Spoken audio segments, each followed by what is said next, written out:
Emergency heroes. Euros. Heroes have been ordered because you're down there on that Greek planet.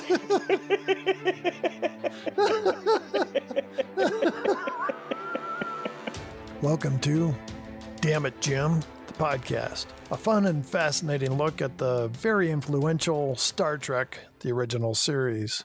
Once again, I am your navigator, Dana Smith, and our captain of unlimited shenanigans is my good friend, Dan Calzaretta. Good evening, Dan. I like that. Every week there's like a new title. This is pretty amazing. Well, you're still a captain. I was going to raise you up to Commodore. So there are these websites or online kind of forums where Star Trek people kind of get together and they give themselves rankings and assign themselves ships and crews. And I don't really know how it works, but couldn't you just start out at like the top, you know?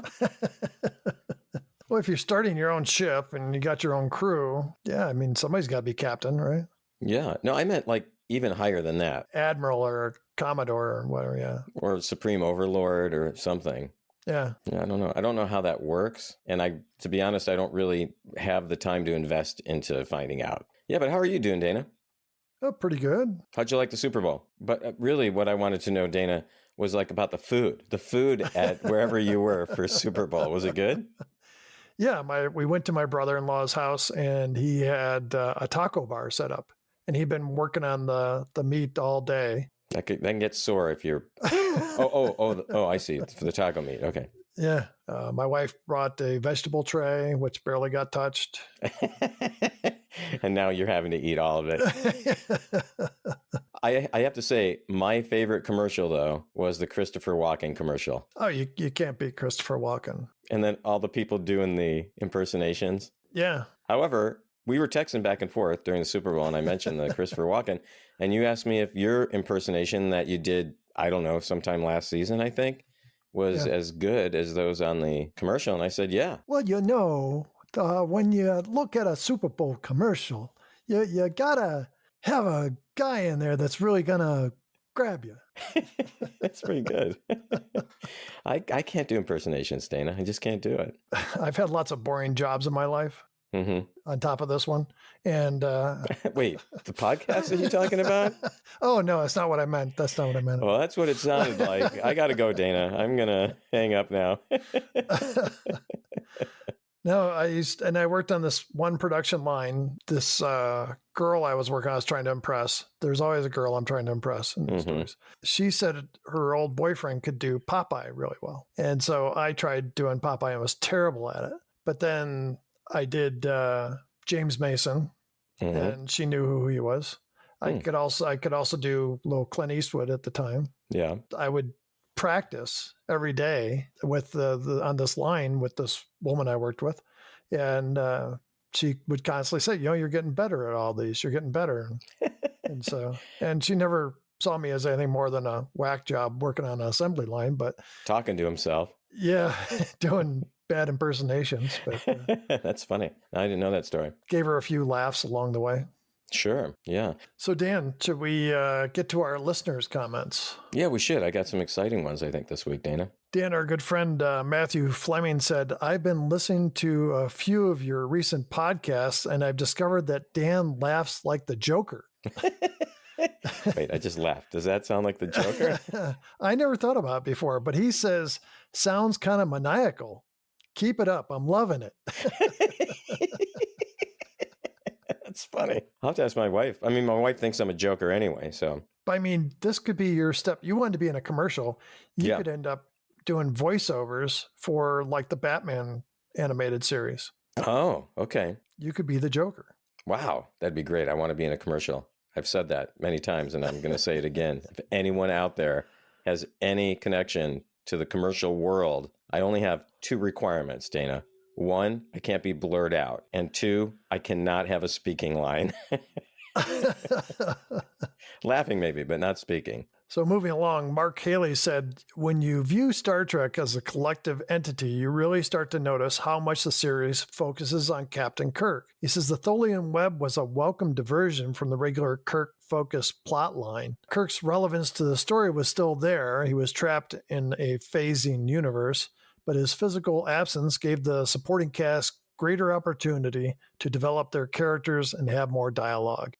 Grayson William Mayfield III said, as an admin on Facebook, I personally recommend giving these podcasts a try. I have listened to a few and found them to be informative and entertaining. Does he mean our podcast or just generally the podcast world? What is he talking about? It was in regards to our podcast. Oh, nice. Awesome. Thank you for that. Our good friend Pam McClung said, another great podcast episode with quite a few laugh out loud moments. I have to agree with you that McCoy was being a jerk in this episode. Good. Glad it's not just us. And as you point out, he was acting exactly the opposite of his usual. Usually, he'd been arguing with Spock to keep searching for Kirk, even if it was no longer logical. She said, I did like the ending where Spock and McCoy both deny watching the message from Kirk. Here's the proof that Vulcans can indeed lie. And she corrected herself after that and said, at least half Vulcans can lie. That was a half lie. Thomas Cummings said, I listened to what was their latest episode a couple of weeks ago, and I found the guys to be personable and informative. Good listen for me. Thank you, Thomas. See, I think this guy and the other guy are listening to someone else's podcast by mistake, and they're thinking it's us. Dan, don't knock us so much. I think we did fairly well. Yeah, well, thank you guys for those comments. I appreciate that. So, Dan, that's all I've got. Did we get any emails or should I dare ask phone calls this week? Both, Dana. So we did get a phone call from longtime listener Pam McClung. You also read one of her comments from Facebook. Pam has an idea of what we could do when we are done with the original series. But first, she thinks we need to review the Deep Space Nine episode, Trials and Tribulations. You remember that one? It's the tie-in to the Trouble with Tribbles episode. I've never seen that, so I would love to do that one. Yeah, we need to. Maybe when we're done with all the original series, we tack that one on at the end. Yeah. And several other listeners have also said that as well. So I think that definitely should be on our agenda. But here's the rest of what she had to say. I'm calling about where you guys might be going in the future after you wrap up with the original series. You need to do Battlestar Galactica, the original 1978 series. There's only one season, and it's only 24 episodes, so it wouldn't be any big, huge, long commitment. And I think you guys could have a lot of fun making fun of it. So those are my thoughts on where you might be able to go in the future. I hope you guys keep doing something because I've been enjoying your podcast, and I hate to see it come to an end. Looking forward to all the next episodes. Bye. Dan, I never thought about Battlestar Galactica, the original series. I actually watched the remake that they did. I never got into the original one, I don't think. It was bad. We would have a lot of fun with it. That is for sure. Yeah, let's add it to the list. Also, we received a YouTube comment about an older episode way back from season 1, Dana, the court martial episode. And in that episode, they mentioned nuclear piles, and we made some jokes about it, no doubt fecal related. And listener Yusudu writes, pile in this context is a battery. My dad taught me that when I was a kid. He also taught me the more medical definition of the term. We agreed that the second interpretation of atomic pile is much more humorous. See, that's what I expect from our listeners. That's right. And I think we pretty much say the same thing. We've heard atomic pile come up twice now, right? Yeah. Yeah. Or go down twice, however you want to look at it. Or not go down twice. Or not. Yeah, good point. And then finally, JD Lewis sent us another fun fact. I got to say, JD has been consistent. I love these fun facts, Dana. I can't wait. This is awesome. Yeah, here we go. JD Lewis says, fun fact. In Judy Bum's first draft of the script for the Tholian Web, the landing party wore environmental belts, similar to the animated series. But the producers opted for new environmental suits instead. At least the new and improved environmental suits are better than the suits that were made from the repurposed shower curtains from the Naked Time. Remember those, Dana? Oh, yeah. All too well. And JD continues, I think the belts would have worked better for making Kirk more ghostly when appearing to Uhura and Scotty. Also, the belts would have cost less than springing for several new suits. Yeah, great points, JD. Silver lame. I wonder how much it costs to have all those yards of silver lame. Well, and until you pronounced it lame, because I read something about those suits, I thought it was silver lame. I'm like, that's a stupid name for fabric. Silver lame. I didn't know didn't even know what LeMay was, Dana. I don't know if we can put this in or not. I was in an acting class with a guy whose name was, I should just say his last name. I was in an acting class with a guy whose last name was LeMay. When we'd watch him act, we'd always say his last name should be Lane. So, And now he's on Broadway. yeah, probably. Sweeping up. Okay, well, that's all I have, Dana. Okay, well, we did get a phone call this week, but Dan, do you want to repeat that phone number for us? Yeah, the number for the Damnit Jim Hotline is 509-676-6298. You can call anytime, day or night. And if we like what you have to say, we'll put it on the air. Pam left us a message, and we really appreciate that. And she did comment that she said you guys are always begging for somebody to make phone calls. Yeah, begging. Yeah. Groveling, I think probably would be a better term there. Just being nice.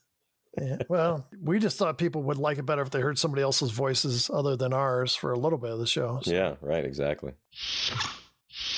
Okay, Dan, let's start on season 3, episode 10. Plato's Stepchildren. Yeah, let's do it. If you're counting down, by the way, this is episode 14, so there's not that many episodes left. Okay, start off Captain's log, start at 5784.2. They are responding to desperate distress calls from an unknown planet. Kirk says, my science officer, Mr. Spock, is unable to account for this since he reported no signs of life on the planet. Dan, this is like 3 weeks in a row where Spock can't detect life on a planet. I know. And the desperate distress calls? How many times have we heard this one, Dana? Just in this season. Yeah. It's got to be 4 times. It would make me leery to go into space if, there was that many distress calls. So, it's... Yeah, no kidding. Or her would say, Captain, we got another distress call. Yeah, no, just the other direction. Let's just turn around. Yeah. So this planet is known for its rich kyanite deposits. And there's another word I'm sure I've said wrong. You know what? You should say it is Christopher Walken. Then no one would dare to fuck with you, Dana. It is a rich. I can't do it right now. It is rich in kyanite deposits, a very rare and long-lasting source of great power. I think that's like the later version of Viagra. Yeah. So Spock, McCoy, and Kirk beam down. Dan, my first question is, if they've got distress calls, why would it just be those 3? Yeah. No, there's no security officers. Somebody needs to get killed while they're there. Oh, Dana, I'm so disappointed. I'm just going to say right now, I'm very disappointed in this season. Yeah, well, you should be. I mean, there are many reasons you could be disappointed in this season, but one of them is just not enough red shirts. Not enough dead red shirts. Well, yeah, exactly. And don't get me started on, I'm a doctor, not a... No, we'll go through that at the end because I want to hear your unfiltered reaction to that. They beam down. The architecture is ancient Greek. There's like pillars and marble everywhere. They hear a voice that kind of bellows and asks if they are from the spaceship Enterprise. They see a big shadow on the back wall. Then the speaker comes closer and they see he's a little person. And he introduces himself as Alexander. Alexander explains that he sings, he dances, he plays games, and he's a very good loser. Kirk asks about the inhabitants of the planet. Alexander says, oh, Platonians. I'm sure you've never heard of us. Our native star is Sanhandra. A millennia ago, just before it went nova, we managed to escape. So how many words in there do you think I said wrong? Probably none. I would say none, Dana. They all sounded correct to me. I can't wait to get our notes.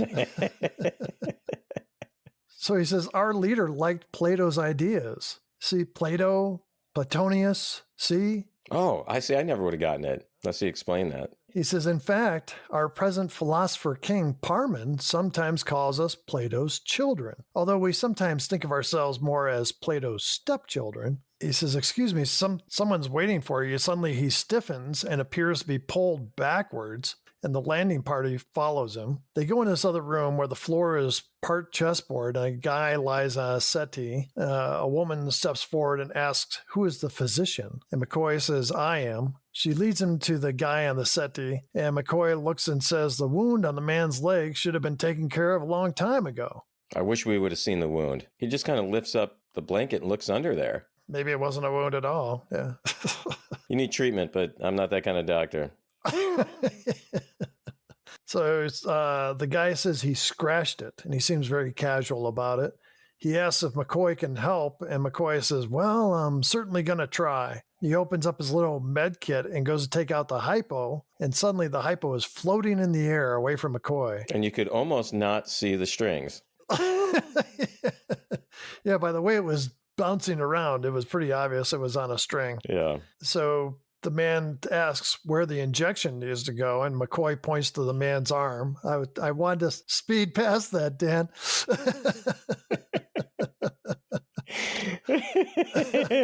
Yeah, sorry, I'm not going to let you do that. We both know where that injection needed to go, Dana. But in the wrong spot then. McCoy points to the man's arm, the hypo moves to the man's arm, and we hear the injection. Then it floats back towards McCoy. So we see Alexander's talking to the woman, and he says, Falana. Falania? Was it Falana or Falana? I don't know.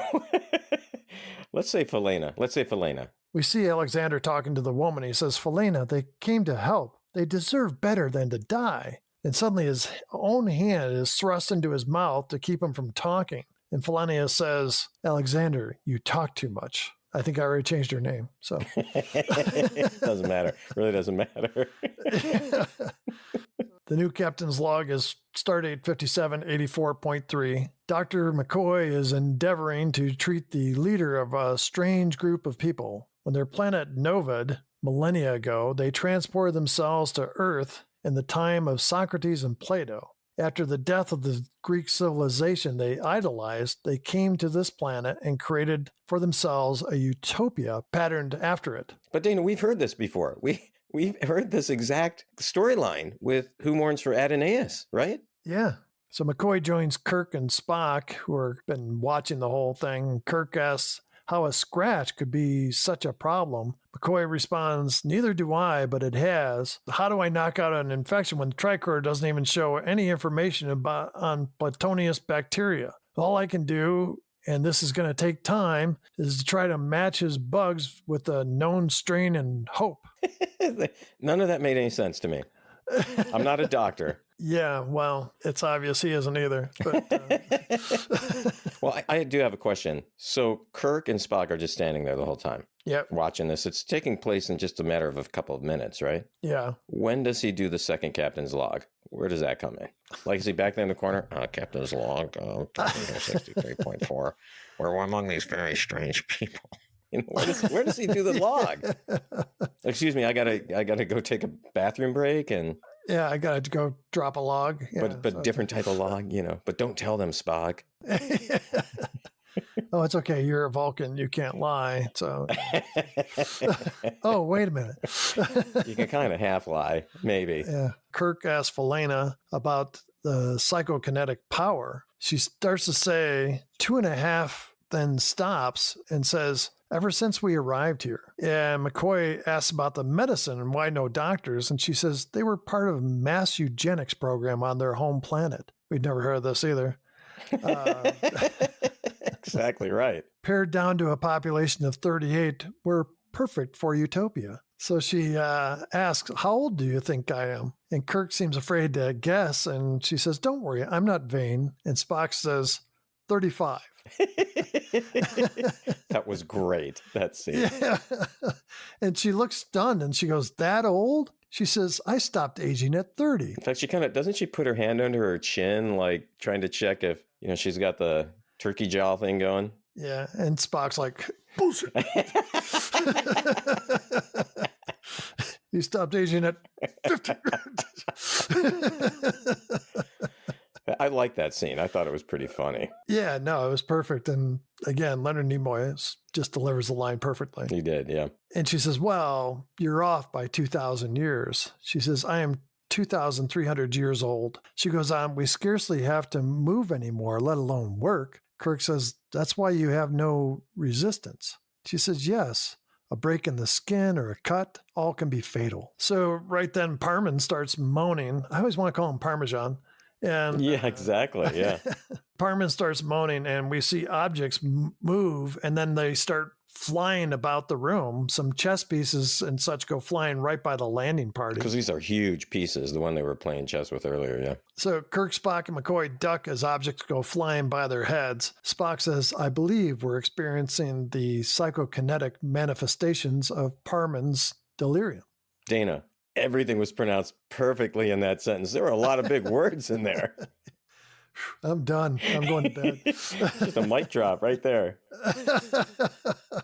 So on the Enterprise, we see the ship is rocked. Scotty is in the command chair. Scotty calls to Kirk, Captain, we're in the midst of a storm. And Scotty goes on, no discernible cause, and I've never seen anything like it. There's 10 scale turbulence right now. Emergency Euros. Euros? Euros have been ordered because you're down there on that Greek planet.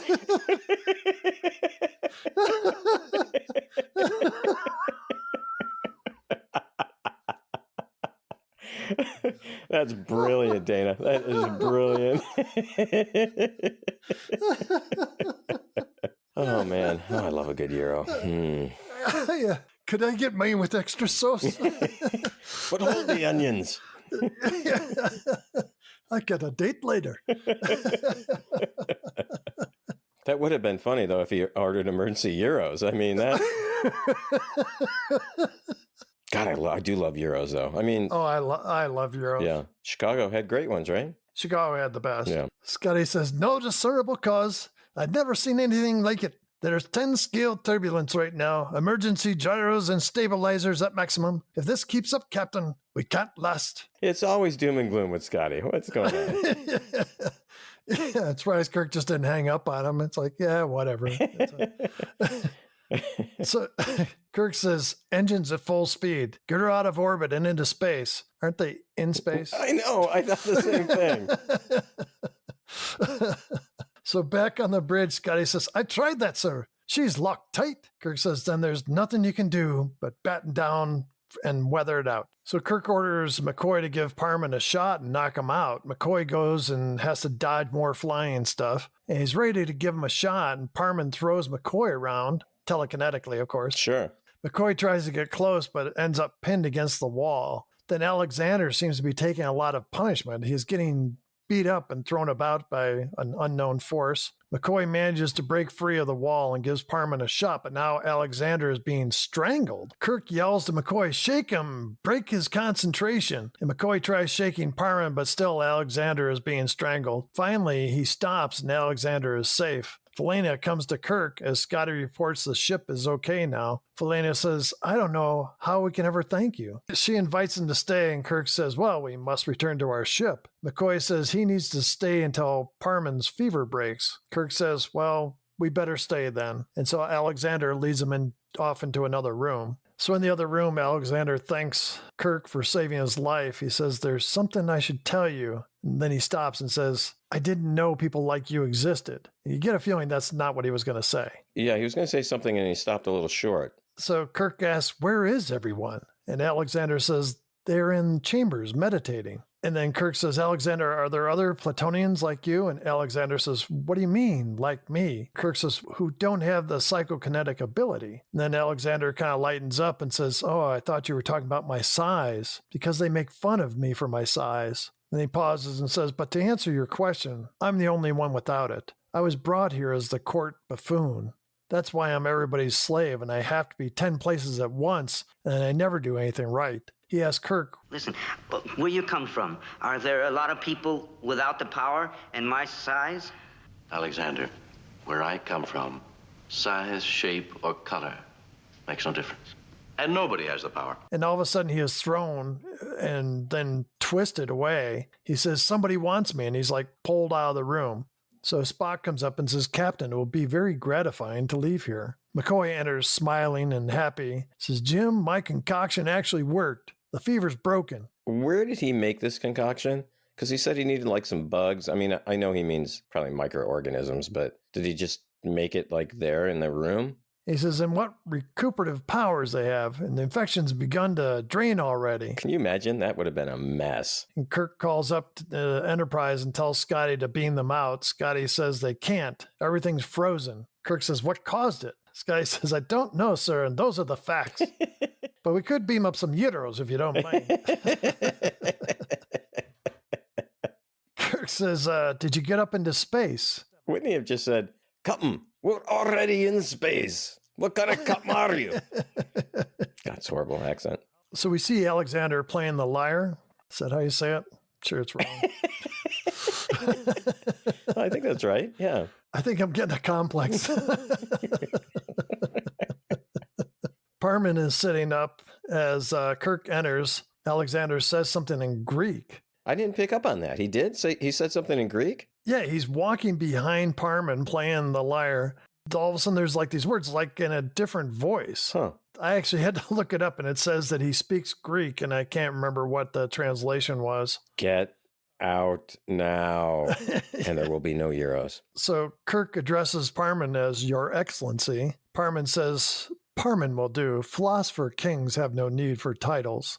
Oh, okay. Kirk says, I would like to know why the ship's instrumentation and weaponry is frozen and why the Enterprise is locked in orbit. Parman's like kind of scoffs and says, Captain, please, you are mistaken, I assure you. And Alexander, standing behind Parman, shakes his head no as a warning to Kirk. Kirk says, I want my ship released immediately. Parman says, amenities. Guests don't come barging in, making demands and issuing orders. And Kirk's phaser suddenly flies off his hip into Parman's hand.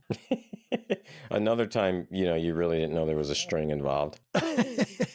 Yeah, you could just barely see it. Suddenly, Kirk's hand moves up towards his face, and he slaps himself. Alexander cringes, and Kirk's hand keeps slapping his face back and forth. Have we ever heard of this? A self-mabinga? I mean, he self-mabinga'd the crap out of himself. Yeah, what didn't seem to stop? No. I hear, though, if you mabinga yourself too much, you get like hair on your palms. Is that true? Yeah, I heard that you lose your ability to slap yourself after a while. Later in the guest room, Kirk is trying to reach the Enterprise, but he gets no response. McCoy suddenly stands and turns towards the door. Kirk asks, where are you going? McCoy says, I don't know. I don't want to go. And he's pulled toward the door, obviously against his will. Next thing you know, the same thing happens to Kirk and then to Spock, and they're dragged, staggering against their own wishes, out the door. So next thing we see is Alexander blowing a horn. And Parman says, no, okay, not Alexander, we got guests. The door opens. McCoy comes in, followed by Kirk. And now Kirk looks like he's doing the mambo dance from Beetlejuice. Remember when they were doing that and like kind of throwing their heads back and their arms out to the side? Do you think they took that from this episode? Kind of the inspiration? Maybe. So then Spock's the last one through. They're pulled forward to Parman and Felena. Felena says, gentle spaceman, we are eternally in your debt. So Kirk asks, what about my ship? And Parman stands, says, my humble apologies. You were badly used. In my own defense, allow me to say that my illness was more profoundly disturbing than I myself realized. I am sure that you, too, have been out of sorts and have been driven to fits of temper and rage. Unlike you, however, what I think and feel, whether good or ill, is instantly translated into reality. So please, find it in your heart to forgive me. And Kirk says, certainly. Then he says, has the Enterprise been released yet? And Parman says, it will be shortly. So Parman says, we have one last request. We would like Dr. McCoy to remain. And McCoy says, out of the question. Parman says, your duties will be extremely light. And you won't have to really do any real doctoring, kind of like that's what you already do, is not any real doctoring. Because you spend so much time on the bridge and not in sickbay. Yeah, so. And Kirk steps forward and says, Dr. McCoy saved your life. Parman says he is losing patience, and Kirk responds, do you consider yourself a disciple of Plato? Parman says, we live in peace and harmony. And Spock asked, whose harmony? Parman says, oh, come on now, we are not children. In your culture, justice is the will of the stronger. It is forced upon people by means of weapons and fleets of spaceships.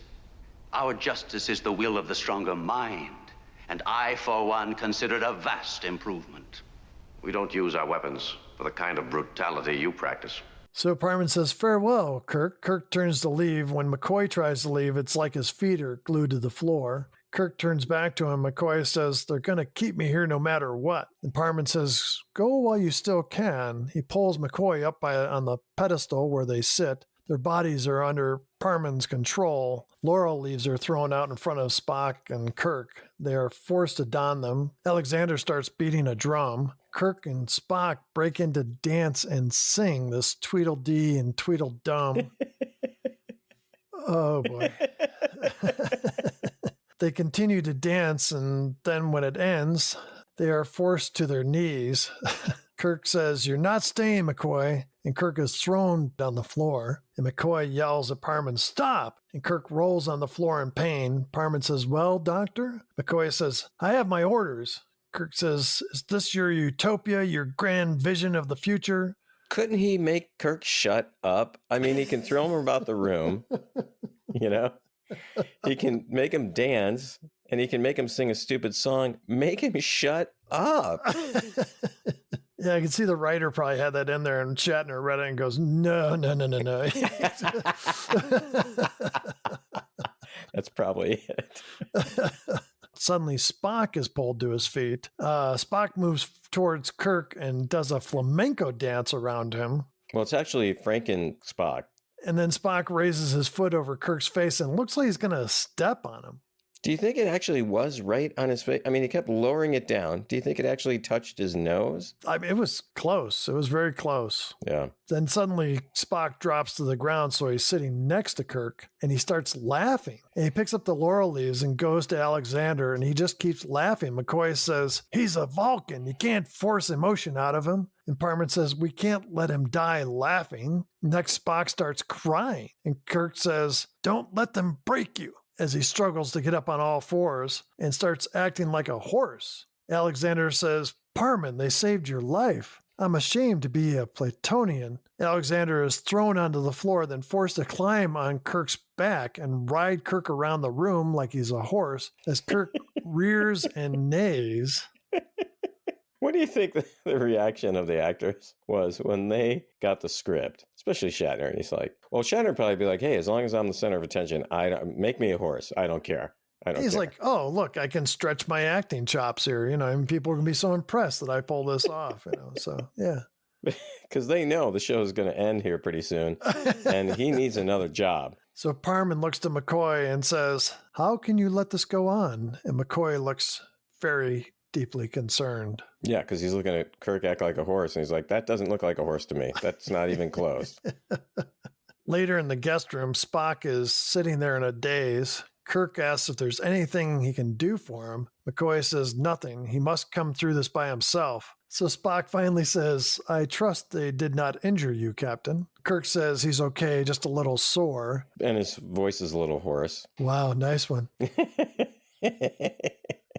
McCoy says, "The release of emotions, Mr. Spock, is what keeps us healthy. Emotionally healthy, that is." Yeah, not like, release of other things in the Schmitter, which will keep you healthy also. But in this case, we're talking emotion, Spock. Spock says, "That may be, Doctor. However, I have noted that the healthy release of emotion is frequently very unhealthy for those closest to you." Well, kind of like when he threw the soup at Nurse Chapel in Amok Time. Spock says, "Do you still feel anger towards Parman?" And Kirk says, "Great anger." And Spock says, "Then you must release it, gentlemen, as I must master mine. I might have seriously injured you, Captain, and even killed you. They have evoked such great hatred in me. I cannot allow it to go further." But good dancing, though, Dana. So I must master my flamenco dance. Hey, back to the whole flamenco thing, Dana. I'm sorry, but okay. Greek civilization was several thousand years ago. Yeah. Yep. And probably several thousand miles from Spain, where I assume flamenco dancing originated, and also separated in time. How the hell did they know about flamenco dancing? Maybe they reached into Spock's mind and it was something he's always wanted to do. And he's up on the Enterprise, and at his science station thinking, I'm a science officer on a starship for the Federation, but I've always wanted to be a flamenco dancer. It's been my dream. He's practicing in his room all the time. Yeah. So, yeah. Someone who's got the room below him, they're like, hey, you up there, stop that. driving people fucking crazy on the Enterprise. All right, sorry to get us off track there, but it just No, it's okay. just bothered me. Is that ramble jar worthy? I'm not sure. So Yeah, probably that's not, but I'm sure there will be other things that will. we have stayed so far within the confines of the show, pretty much. I'd say that's like on the outer edges, because we were talking about the show. We weren't really talking about other stuff. McCoy says, "This is senseless. I'm going to stay." Kirk says, "Sacrifice yourself by agreeing to stay and you sign our death warrant." Alexander says, "He's right. I should have warned you. They were treating you the same way they treat me." Spock asks how long did the provisions they brought with them last, and Alexander says about 3 months. Spock says then it is logical to assume that there is a connection between the psychokinetic power and the eating of the native foods. McCoy says then why wouldn't Alexander have the same power as the others? Spock says perhaps his system cannot absorb the crucial element. So Kirk says kyanide, it's a high energy source. That could be it. And Kirk asks if there's a way to build up kyanide in their blood, and McCoy says he's going to get on it right away. Then he realizes it might take a long time for the desired effect. They each get a shot, so it's like immediate that McCoy was able to figure this out. So just then Chapel and Uhura beam down, and they both look like they're trying to talk, but no words come out. So they are obviously under Parman's control, and then all of a sudden they get marched out of the room. Kirk says, I guess we weren't sufficiently entertaining. So next we see Uhura and Chapel in ancient style gowns. So Kirk and Spock enter and they're in tunics. Kirk asks Spock if he noticed any difference from the kyanide, and Spock and Kirk try to lift a plate of food on a table using only their minds. Nothing happens. No, of course not. So they hear laughter all around them. The room opens up and we see Parman, McCoy, and Felena, and a bunch of others. About 38 others, I'm guessing. I was looking to see, and it was not, Dan. It was not 38. Yeah, no. There may have been 12, maybe at the most. Parman Stan says, fellow Academia nuts. Welcome as we... I even practiced saying this yesterday. I don't even know what word you're trying to say, so I'm going to be no help. Parman Stan says, fellow academicians. There we go. It's good. 2,500 years ago, and that's basically yada, yada, yada. Thank you. Thank you for not putting that speech in. And ends with, this night is indeed a festive occasion. For tonight, we welcome into that brotherhood its first new member. Oh, this is like a welcome celebration for McCoy. Oh, he said new member. I thought like he got a, transplant or something. Well, McCoy did lift up, the blanket and looked under there, and he's like, I don't think I can do anything about that. Kirk says, not yet, Parman. You have to convince the doctor first. And McCoy says, they'll never do it, Jim. I'm with you. Until they kill you both, and then I'm with them. So Parman says, we need a serenade from our laughing spaceman. And Spock, Uhura, and Chapel are all tossed aside, and Kirk is left standing alone in the middle of the room. Spock sings to Uhura and Chapel. Take care, young ladies, and value your wine. Be watchful of young men in their velvet prime. Deeply they'll swallow from your finest kegs, then swiftly be gone, leaving bitter dregs.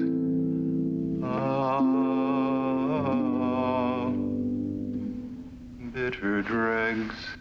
Parman causes the furniture to move and the crew to be moved around again. The women are now on couches, or actually I think they're tables. The men move back and forth between the two women, so it's like 1 minute Spock is with Chapel, and then he gets up and goes to Uhura and, trades places with Kirk, and then they go back. Ends up that Spock is with Chapel. She asks for him to make it stop, and he says he can't. And they're like embraced now. And she says, for so long I've wanted to be close to you, but all I want now is to crawl away and die. That's romantic.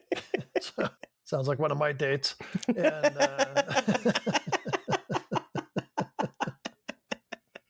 Spock is forced closer to her and they kiss. And the peanut gallery makes stupid comments and everyone laughs. And it's just by this point. So next we go to Kirk and Uhura says she's frightened. And she says, I'm thinking of all the times on the Enterprise when I was scared to death and I would see you so busy at your command. and I would hear your voice from all parts of the ship. My fears would fade. Then she says, but now I'm not afraid. I'm not afraid. And they pull closer, and the camera moves in as they slightly twist and appear to kiss. Yeah. So Parman brings a bench over with a whip, and other devices of pain are strewn across it. Kirk grabs the whip, and Spock takes the red-hot poker. Yep, we always knew that he was about the red-hot poker. And they start going towards the women. Kirk cracks the whip and turns back to Parman. He says, you're half dead, all of you. You've all been dead for centuries. We may disappear tomorrow, but at least we're living now. And you can't stand that, can you? So, Dana, at least this speech didn't go on and on and on. I mean, we got to give it the writer that credit, I think. So Kirk cracks the whip at Uhura, and Alexander crawls over the rail, and Spock approaches Chapel with the poker. The red hot poker. I have here, wait for Dan's comment. I mean, the tip was glowing, Dana. And Alexander picks up a knife from the bench and starts towards Parman. Felina warns Parman. Parman makes Alexander turn the knife on himself. Everyone watches as it looks like Alexander will stab himself. Then he turns his knife away from his body, and Parman says, who did this? And Kirk throws down the whip and says, I did. And he laughs. It's dumb, Dana. That part was just dumb. He laughs. He's like, ha, ha, ha, ha. And Parman says, impossible. And Spock says, quite possible and logical. But Spock throws away the poker, and he doesn't just like toss it out in front of him. He kind of like throws it over his shoulder, right where Chapel's sitting. She's like, well, he told me he was going to give me the red hot poker someday, and I guess that's what he meant. Yeah, that would have been hilarious. You throw it away and he goes, ah! She just bursts into flames, you know. Big poof up behind him. Kirk says, listen to me. The next one of you that tries any trick will get hurt. Not only do we have your psychokinetic abilities, but at twice your power level. Parman says, not twice mine. And Alexander raises the knife and goes towards Kirk, and Kirk turns Alexander back toward Parman because, Kirk was there to help Alexander. And Parman turns Alexander back toward Kirk, and finally Kirk forces Alexander back at Parman, so the knife is close to Parman. Parman says, I don't want to die. Alexander turns back and begs Kirk to let him finish Parman off. Kirk says, do you want to be like them? After a moment, Alexander puts the knife down, and Parman goes towards Kirk, says, Captain, you knew that I intended to destroy both you and the Enterprise, yet you spared me. Who wrote this? God. And Kirk says, to us, killing is murder, even for revenge. Well, most of the time. Okay, Dana, this is the second time this season we've heard Kirk give this almost exact same speech, and it's a lie, right? Yeah, it's like, well, it's killing's wrong even for, sometimes for revenge. And then, if the other guy's wrong based on our beliefs, yeah, then it's okay. Yeah, it's wrong. It's wrong for you guys, basically. Yeah, exactly. And then Kirk said, there will be other starships. And Parman's like, there's no need for concern. They'll be safe. We shall welcome your interstellar visits. And Kirk's like, I don't believe you. Well, probably the smartest thing Kirk said all episode. Kirk says, just a reminder, we can create the power in a matter of hours, so don't try anything. And Parman's like all shaking. He's like, understood, Captain. And you're right. None of us can be trusted. Uncontrolled power will turn even saints into savages, and we can all be counted upon to live down to our lowest impulses. Kirk says, now move aside. And Parman walks away, dejected looking. And Kirk calls to Alexander, and he kneels down next to him. He opens his communicator and says, Kirk to Enterprise. Mr. Scott, prepare to beam us up. And he looks at Alexander and says, I have a little surprise for you. I'm bringing a visitor aboard. Alexander looks very happy. And Dan, that's how this episode ends. Dana, you have some things to share with us about this episode. Yeah, Dan, that song that Leonard Nimoy sang is one that he actually wrote. He actually wrote that for this episode. Maybe that's why he didn't become a songwriter and became an actor instead. One of the lines in the song, Dana, he talks about how these maidens should be leery of male suitors. And he sings, deeply they'll swallow from your finest kegs. And there's other not very hidden messages in this song. I am really surprised, actually, Dana, that the song made it past the censors. Leonard Nimoy also put out an album that had songs on it, Dana, including those with the titles Highly Illogical, Music to Watch Space Girls By, and Spock Thoughts. You can find this album on Spotify. Don't listen to it. It's horrible. And in fact, there's another album on Spotify that has music by both Leonard Nimoy and William Shatner. And I just want to play a piece of that right now, Dana. Shatner also sings, but with even more hilarious results. And here's a bit of a classic by him. Hey, Mr. Tambourine Man? Hey, Mr. Tambourine Man? I'm not sleepy, and there is no place I'm going to. Hey, Mr. Tambourine Man? Mr. Tambourine Man! So, Dana, I don't know, compared to Leonard Nimoy, what did you think of Shatner's musical skills? I took off my headphones and threw them away. So, Anyway, yeah, so that's, go ahead and listen to that when you get a chance, but don't blame me. That's all I have to say to our listeners. Don't blame me. So Michael Dunn played Alexander. Dunn's familiar face to a lot of people. He was nominated for an Oscar and also for a Tony for his work over the years. The Oscar nod came from the movie Ship of Fools as Best Supporting Actor. Other than this role, he is probably best remembered as Dr. Miguelito Loveless on Wild Wild West. Here's something you probably don't know. At age 15, Michael Dunn was a renowned concert pianist, but because of the disease that crippled his elbows, his ability to play the piano was exceptionally limited. He had an IQ of 178.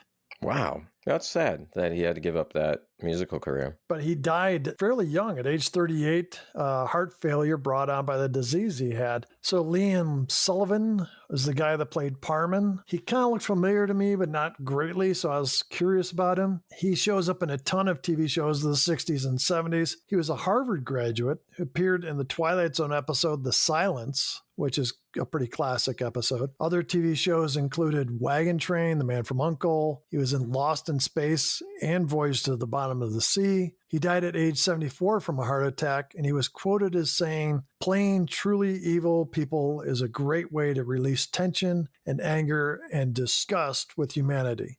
Dan, do you have anything else you want to add in? Well, Dana, we can't end the podcast without talking about the one reason this episode has become iconic, and that is the kiss, right? Yeah, definitely.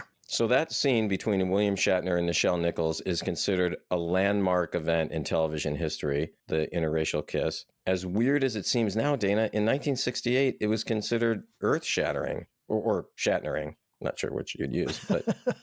The producers were afraid of having the kiss because people in the South would object so much, and they thought they would lose their entire Southern demographic. So they did everything they could to kind of conceal the kiss somewhat, and they said that they tried to shoot it two ways. So one time that Shatner's kissing her, and then the other times they come really close, but it's obvious they're not kissing. Every time they did those other takes, Shatner would goof around and completely ruin the scene. So they ended up after like 29 tries, all they had left was the one where he actually appears to kiss her. Yeah, and now Shatner, in his book Star Trek Memories, which I actually have here on my shelf, insisted that their lips never touched. But Nichelle Nichols wrote in her biography in 1994, Beyond Uhura, that the kiss was real, even though during the takes, like you said, the camera angle obscures their lips. But she also gave that same account in several recorded interviews. So why would one say it happened and one say it didn't happen? I don't really know. So, Dan, this was supposed to be the first interracial kiss on American television. That's what they always say, right? Not necessarily true. Actually, Anne Bancroft, who's known from The Graduate and several other movies, right, raised eyebrows when she gave Sidney Poitier a kiss on the cheek along with his Oscar, the Academy Awards broadcast in 1964. And in 1967, Nancy Sinatra and Sammy Davis Jr. greeted each other with an on-screen kiss in the televised musical variety special, Moving with Nancy. It's crazy to think that, I mean, it's 50 years ago. You and I grew up during that time, and it just seems weird that that was such a big deal. Right. But to some people, it was horrifying. And in fact, according to Nichelle Nichols, the fan mail about this episode was mostly positive. However, Gene Roddenberry shared one letter with Nichols, and here she is in an interview talking about that incident. So I opened it up, and I read it, and he said, "I'm a white man from the South, and I'm against the mixing of the races. But any time a red-blooded boy like Captain Kirk gets a beautiful dame in his arms that look like Lieutenant Uhura, he ain't gonna fight it." Now, what's wrong with that boy? Apparently, this was the largest fan mail that Paramount had ever gotten on Star Trek for one episode. People have talked about it ever since. They thought of the world differently. They thought of people differently. Yeah, ignorance knows no bounds, Dana, and that's the same today as it ever has been, probably, which is unfortunate. Dana, how about a theme or dilemma for this episode? Don't trust people with telepathic powers. Yeah, that's got to be it.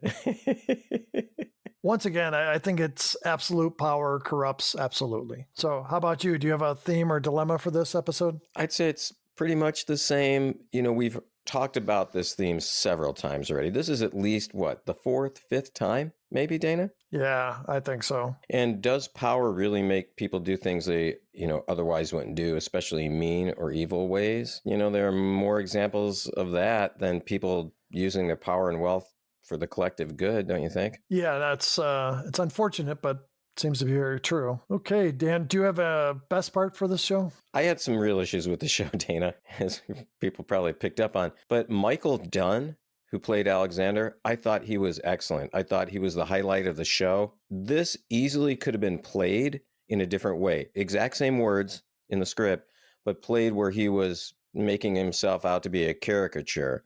But instead, I thought he really played the role with grace and dignity, was very persuasive. For me, he was the best part of this entire episode. I agree with you. I also have that as one of my best parts of this episode, that I think he showed humanity, which is not always an easy thing to show. Do you have another best part for us, Dan? Yeah, Dana, the next best part for me was the flamenco dancer. That was not just a stunt actor. That was actually a real flamenco dancer by the name of Armando Gonzalez. That's crazy. I could have sworn it was Spock. Leonard Nimoy.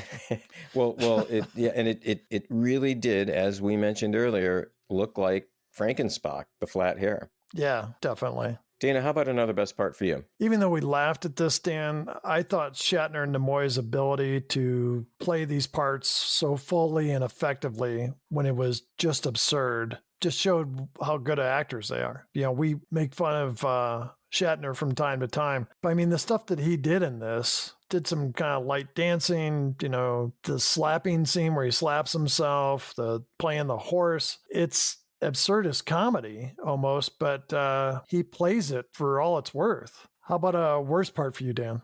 Oh, this part, Dana, I wanted to jump through the television and do some slapping, some binging myself.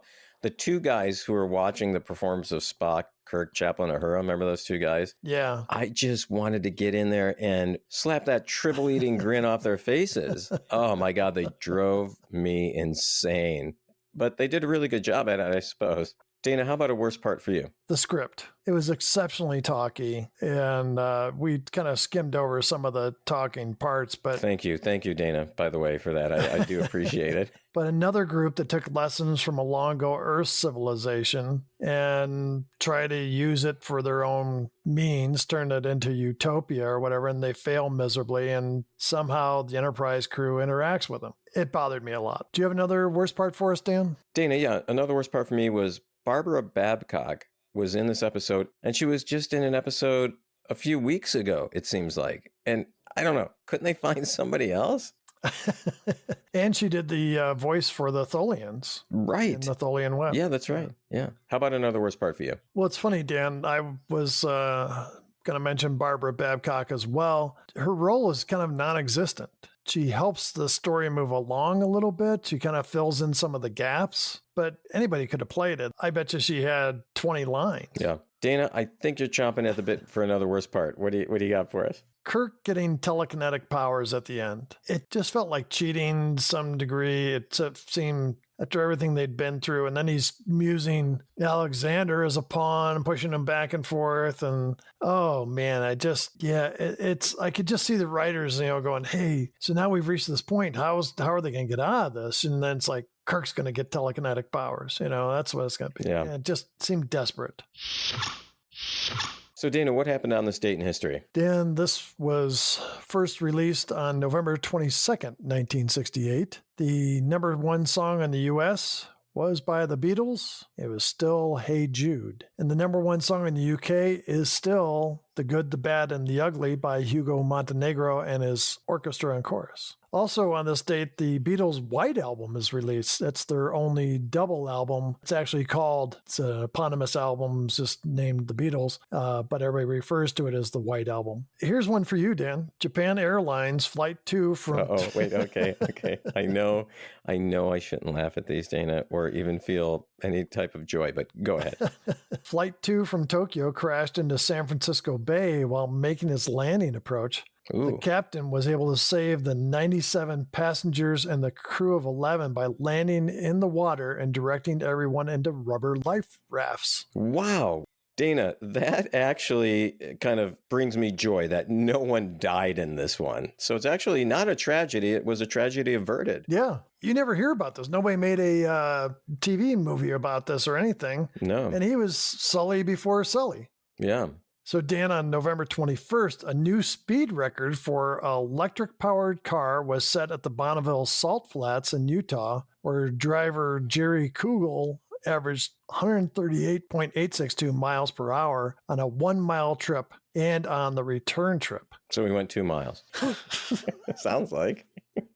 All right, what else we got, Dana? So, Dan, Lynn Usen was crowned the homecoming queen for the University of Houston at halftime of its football game against the visiting University of Tulsa, becoming the first black student to be accorded that honor of any college or university in the Deep South region. Only 7 years earlier, UH had been an all-white institution, not integrating until the 1962-63 academic year. Wow. The story doesn't have a happy ending. In September of 1971, Usen would be found stabbed to death in her car by Leo Jackson Jr. He would be prosecuted for her murder, but ultimately acquitted. That's all we have, Dan.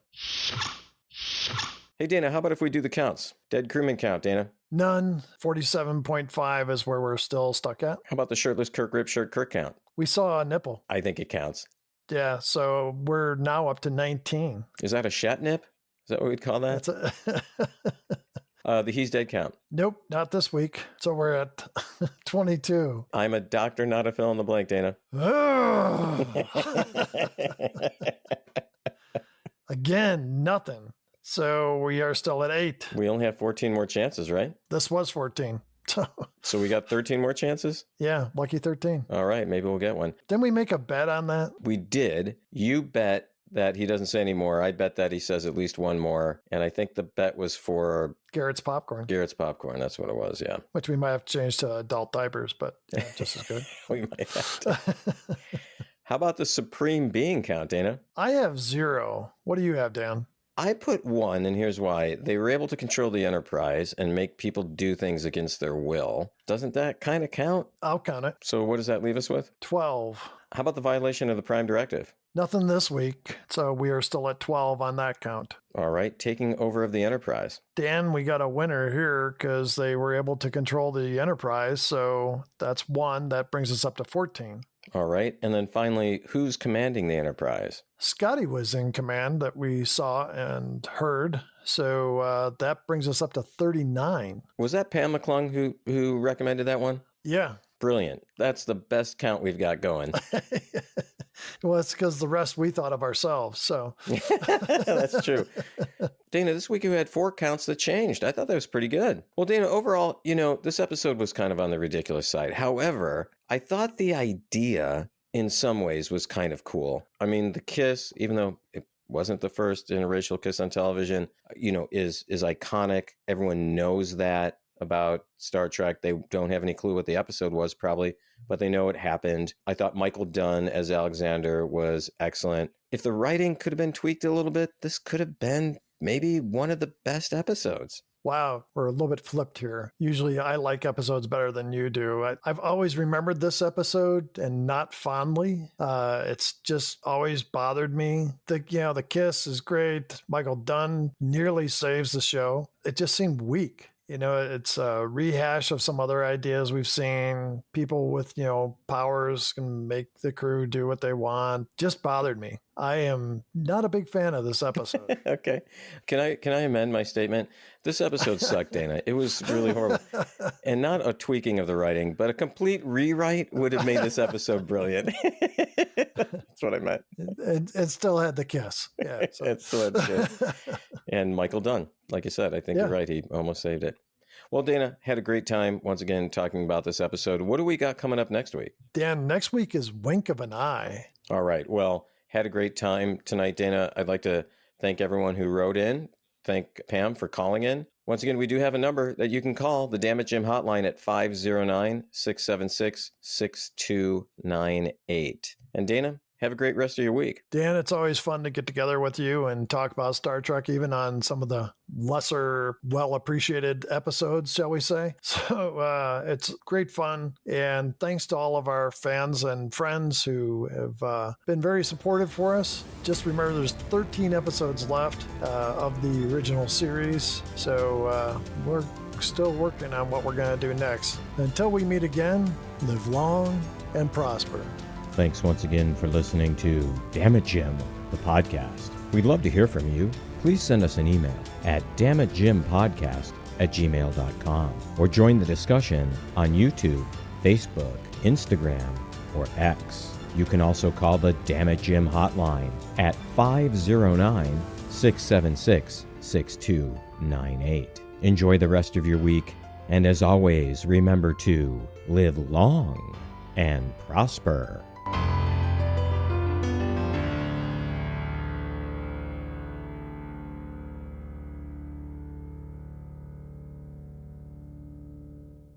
This has been a Ramble Jar production.